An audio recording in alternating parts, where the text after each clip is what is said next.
Dominique Wilkins. Hey, this is Sean Kemp. This is Gary Payton. Hey, this is Pau Gasol. NBA fans, what's up? This is Vince Carter here.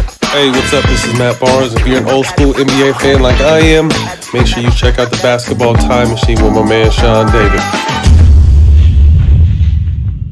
Hello and good day, everyone. Welcome back to the Basketball Time Machine. My name is Sean David. Thanks for tuning in.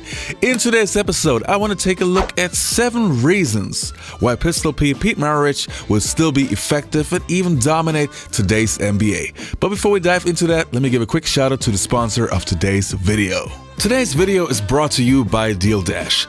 Now, if you are interested in bidding like me, but are sick of sites that are super hard to use, DealDash might change your life. DealDash is an easy and fair and honest bidding site. When I first found out about DealDash, I could not believe it. It just sounded too good to be true. Getting well-known products for super low prices. Well, yes, every auction starts at $0.00. Each bid placed adds 1 cent to the auction price and resets the countdown timer to 10 seconds. If nobody bids again in the next 10 seconds, you just won the auction. As I said, it's super easy to use.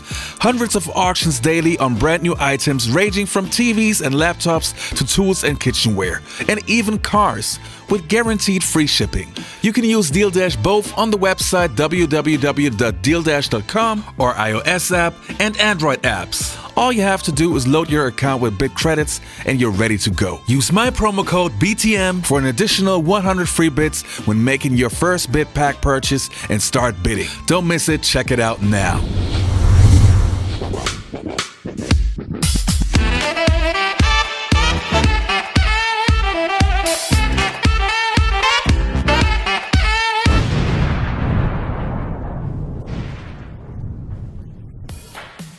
Alright, I would say let's start with number 1, Pistol Pete's shooting. No, there are not many players in NBA history that were as good of a shooter as Pistol Pete. Yes, he sometimes took pretty difficult shots, but the thing was that he made most of them. In the face of 1 defender, 2 defenders, or even 3. He was not only able to create his own shot, but he was dangerous from everywhere around the court. He had a nice pull-up jumper and was unstoppable shooting-wise. He may only shot 44% from the field over his career, but what many people overlook is that he shot most of his shots from 3-point range. And then 44% from the field is actually pretty good. We also have to remember that only in his last 2 seasons the NBA started to record 3-pointers. And then he shot 66% from downtown. Another thing was he had Steph Curry range, but the huge difference was back in the days people did not make such a fuss about it. Goodness gracious. It's hard to describe somebody that was about 6'6", 6'7", handle the ball as well or better than myself. He just didn't shoot the basketball. He was a pure shooter. And the next reason was his general scoring ability.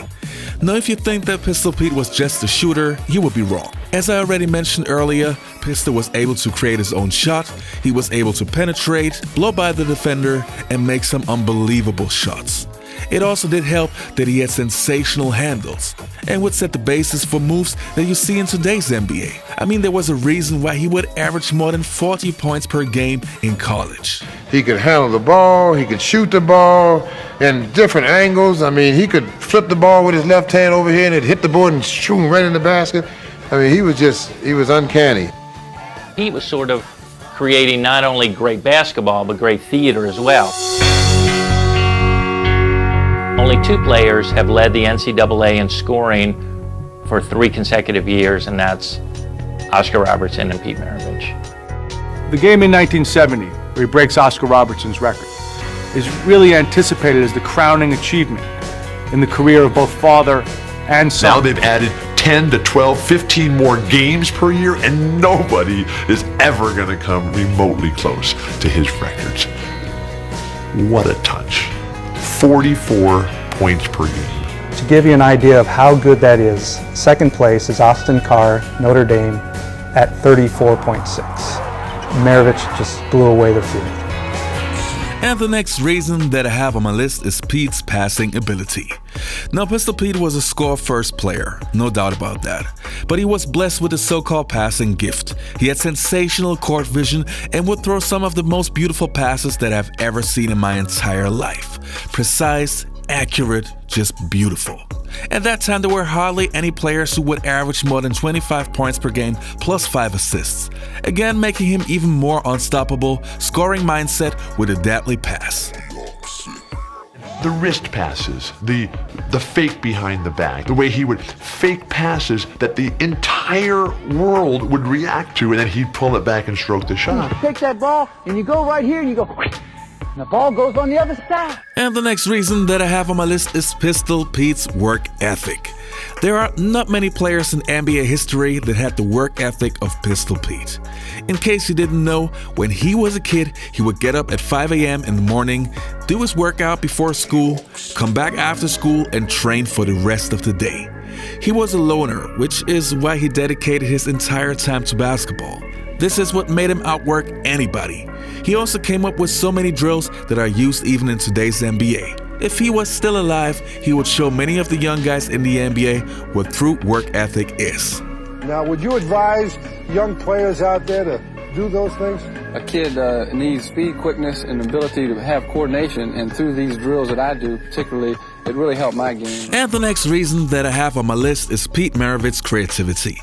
You would think that 40 years after Pistol Pete's last NBA game, you would find NBA players that were able to copy all of his moves, but no. He came up with so many special moves that some of them you see in today's NBA and some of them you haven't seen since his retirement. He was a creative genius, again which was a result of him spending hours and hours in the gym all by himself. That's why when you see players like Jason Williams, aka White Chocolate, when they came along, you would say they were the reincarnation of Pistol Pete or the new Pistol Pete, because Pistol Pete was the beginning. And the last reason, so coming in at number 7, is what NBA legends that actually played against Pistol Pete have to say. So let's take a look at some of the greatest players of all time talking about Pistol Pete Maravich. He would just bounce around out there, and the ball just seemed like it was something that he had from the time he was in a cradle, creating different ways in which to just display his love for the game. And here was a guy who was a basketball genius. It seems like a guy, the game was boring to him, so he had to create things to keep him interested. Pete just has so much razzle-dazzle in his game. He was just hard to guard. The way he handled the basketball so flippantly and so sort of carelessly really offended a lot of basketball purists. What Pistol would do, he would take the ball and set it behind his back, catch the ball, and shoot. That was sweet. Wow, hook shot, good! He was a true entertainer, and I think he looked at entertainment more than basketball. He used his basketball as a form of self-expression, and one of the real leaders in bringing basketball into this sort of area of artistry. It was like his form of art. Pete was a showman. Played the game with a tremendous flair. Pete Maravich was so far ahead of his time, he was 10 plays ahead of everyone else. The legendary following that Pete Maravich has is the truest testament to how great he was, because this was a guy who made SEC basketball what it is. LSU was 3-20 the year before he joined the varsity, and suddenly he was drawing people all over the place. It was like a phenomenon, almost like a Elvis Presley kind of situation, where people would just go in droves to see this kid and what they called showtime, which surrounded him. I always said, man, that ball looks like a part of his hand. And I said, he must spend a lot of time dribbling and able to shoot the way he can shoot. You know, it's kind of unfortunate that some players don't get the respect that they deserve, and Pistol Pete, in my opinion, is one of those players. If we take a look at today's NBA and you see some of the crazy moves that they are doing now, well, Pistol Pete did those moves 50 years ago. In my books, he's one of the best players of all time and also one of the most underrated players of all time. Alright, you guys, that was it for today's episode. Don't forget to subscribe to the channel, like the video, and check out the sponsor of today's video, Deal Dash. Alright, see you next time on the Basketball Time Machine.